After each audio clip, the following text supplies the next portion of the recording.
നിസ്കരിക്കാൻ തോന്നുന്നില്ല, മനസ്സിൽ മടി വരികയാണ്. എങ്ങനെ കൃത്യമായി നിസ്കരിക്കാമെന്ന് ഞാൻ പറഞ്ഞു തരട്ടെ. ഈ കാര്യങ്ങളൊന്ന് ചെയ്തു നോക്ക്. ഇൻഷാ അല്ലാഹ് നിസ്കരിക്കാനുള്ള മടി നമ്മിൽ നിന്നില്ലാണ്ടാവും. 1. ബാങ്ക് കൊടുക്കുന്ന സമയം നമ്മൾക്ക് തോന്നും ഇനിയിപ്പോ നിസ്കാരം പിന്നെ ആക്കാമെന്ന്. ആ ചിന്ത വരാതെ നോക്കുക. അങ്ങനെ വന്നാൽ ഉറപ്പിക്കുക ശൈത്താൻ നമ്മെ പിഴപ്പിച്ചുകൊണ്ടിരിക്കുന്നു എന്ന്. 2. പരമാവധി ബാങ്ക് കൊടുത്ത സമയത്ത് തന്നെ വുളു എടുക്കാൻ ശ്രമിക്കുക. 3. നിസ്കാരം ഒരു ഭാരമായി കാണാതിരിക്കുക. കാരണം നാളെ നമ്മുടെ ഖബറിലെ കൂട്ടുകാരൻ നിസ്കാരമാണ്. പിണക്കി വിട്ടാൽ ഖബറിലൊന്ന് തിരിഞ്ഞു നോക്കാൻ നിന്റെ കൂടെ നടക്കുന്ന ആരും കാണൂല, അതോർക്കുക. 4.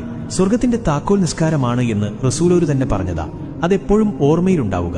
അതിനർത്ഥം ആ താക്കോൽ ഇവിടെ നിന്ന് കരസ്ഥമാക്കാത്തവർ സ്വർഗം മോഹിക്കേണ്ട. 5. കുറച്ചു കഴിഞ്ഞു നിസ്കരിക്കാം എന്ന് തോന്നുന്ന സമയം.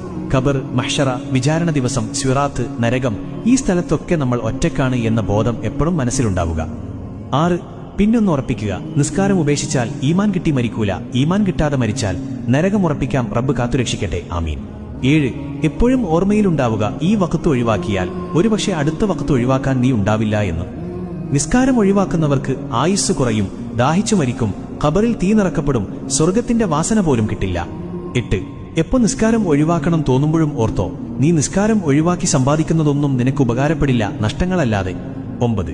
റബ്ബിനോട് ഇടക്ക് ദുആ ചെയ്യുക, മനസ്സ് നന്നാക്കി തരാനും നിസ്കാരത്തിൽ കൂടുതൽ ശ്രദ്ധ കിട്ടാനും.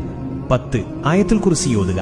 ഇപ്പൊ നിസ്കരിക്കണ്ട, പിന്നെ നിസ്കരിക്കാമെന്ന് തോന്നുന്ന സമയമൊക്കെ ശൈത്താന്റെ കെണിയിൽ നിന്നും രക്ഷിക്കും.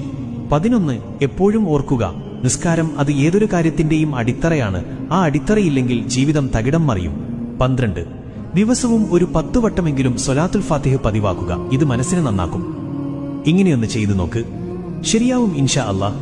മറ്റുള്ളവർക്കും ഇത് അയച്ചു കൊടുക്കണേ ഹബീബേ. ചിലപ്പോൾ നിങ്ങൾ കാരണം അവരും നന്നായാലോ.